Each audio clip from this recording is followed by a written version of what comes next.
इस धरती पर जानवरों की कई ऐसी प्रजातियां हैं जो दिखने में एक जैसी लगती है, लेकिन रियल में इनमें काफी अंतर पाया जाता है।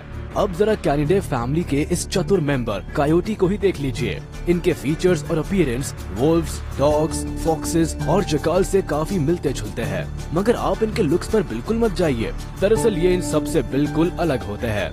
कई बार तो लोग जैकल और कायोटी को देखकर कंफ्यूज हो जाते हैं, लेकिन आज के वीडियो में हम आपको कायोटी के बारे में कुछ ऐसे फैक्ट्स बताने वाले हैं जिसे जानने के बाद आप भी कायोटी और उसके इन डिस्टेंट कजिन्स में डिफरेंस कर पाएंगे।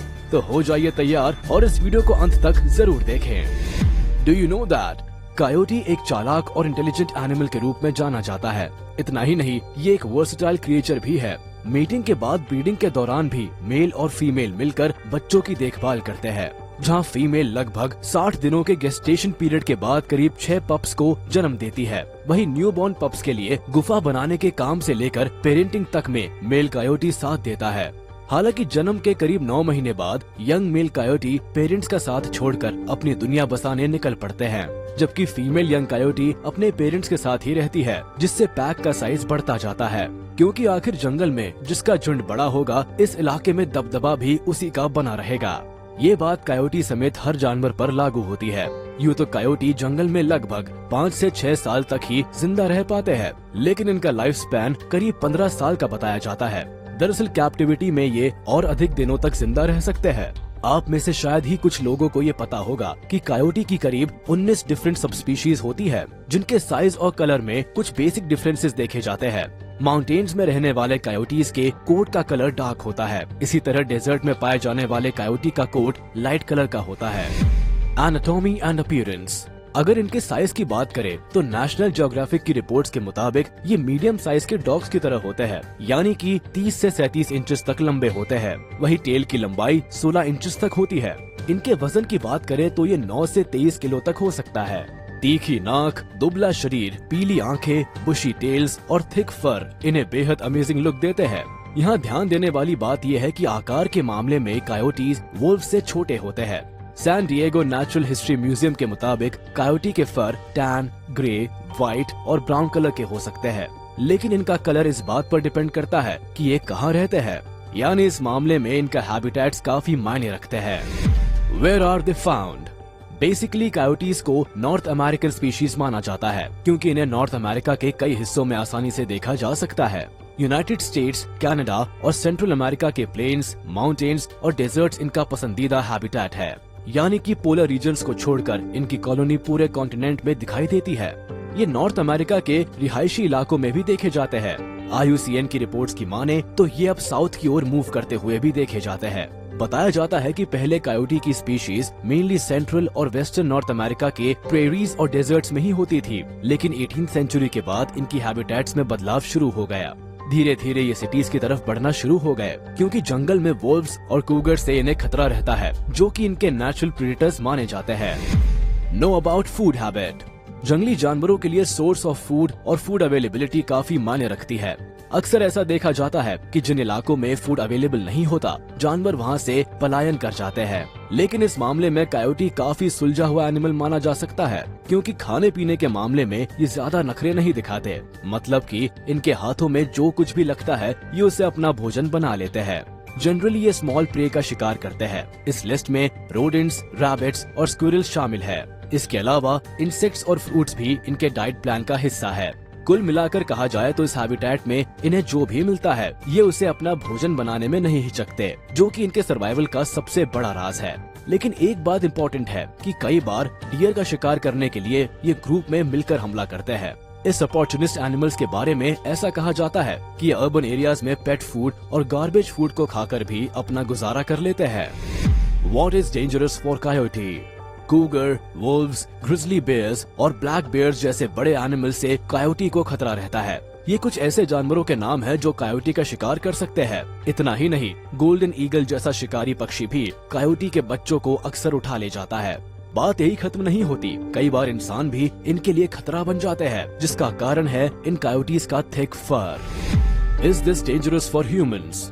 कायोटी और ह्यूमंस का कनेक्शन थोड़ा पेचीदा है। जनरली तो ये ह्यूमंस कांटेक्ट को अवॉइड करते हैं, लेकिन कुछ इलाकों में ये इंसानों पर हमला करते भी देखे गए हैं। चौंकाने वाली बात यह है कि कुछ कायोटीज फूड के लिए ह्यूमंस के कांटेक्ट में भी आने लगे हैं। खासकर ये तस्वीर अर्बन एरियाज में देखने को मिलती है, यानी कि चालाक और मौका परस्त इस जानवर ने भोजन के लिए इंसानों से दोस्ती करनी शुरू कर दी है।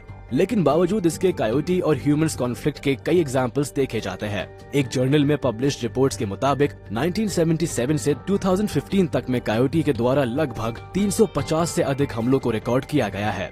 हालांकि गौर करने वाली बात यह है कि ये हमले अर्बन और सबर्बन एरियाज में देखे गए हैं। अब सवाल उठता है कि कायोटी के हमले से बचने के लिए क्या करना चाहिए। रिपोर्ट्स में सामने आया है कि हमले के ज्यादातर मामले फीडिंग के दौरान के हैं, यानी जिस वक्त कायोटी को खाना खिलाया जा रहा था, ये हमले तब किए गए हैं। जानकारों का ऐसा मानना है कि कायोटी को नजदीक से खाना खिलाने की प्रैक्टिस को चेंज करना होगा, यानी कि जितना हो सके इनसे दूरी बनाए रखने में ही भलाई है। साथ ही अपने पेट्स और यार्ड को सेफ रखने पर ध्यान देना जरूरी है। Amazing hunting skills. शिकार के वक्त कायोटी अपनी इंटेलिजेंस का पूरा इस्तेमाल करते हैं। वैसे तो ये अकेले शिकार पर निकलते हैं, लेकिन जब डियर का शिकार करना हो तो ये अपने पैक का सहारा लेते हैं। तेज दौड़ने के मामले में डियर का मुकाबला काफी कम जानवर ही कर पाते हैं, लेकिन डियर की इस एबिलिटी का तोड़ निकालने के लिए कायोटी अपनी स्ट्रैटेजी पर काम करता है। कायोटी का झुंड तब तक डियर का पीछा करता है जब तक वो थक ना जाए। वो मिलकर डियर को ऐसी जगह पर ले जाते हैं जहां उनका दूसरा मेंबर छिपकर शिकार का इंतजार कर रहा होता है। वाकई में कायोटी का शिकार करने का ये तरीका बेहद अनोखा है। इसके अलावा ये एक नॉक्टर्नल एनिमल है जो दिन के बजाय रात को शिकार करना पसंद करता है। Dangerous attack of coyote. उम्मीद है कि इस वीडियो में अब तक आप कायोटी के बारे में काफी कुछ जान चुके हैं। तो चलिए आपको इसके कुछ ऐसे वीडियोस दिखाते हैं जिसमें ये किसी इंसान या जानवर पर हमला करते देखे गए हैं। Coyote attacks on dog.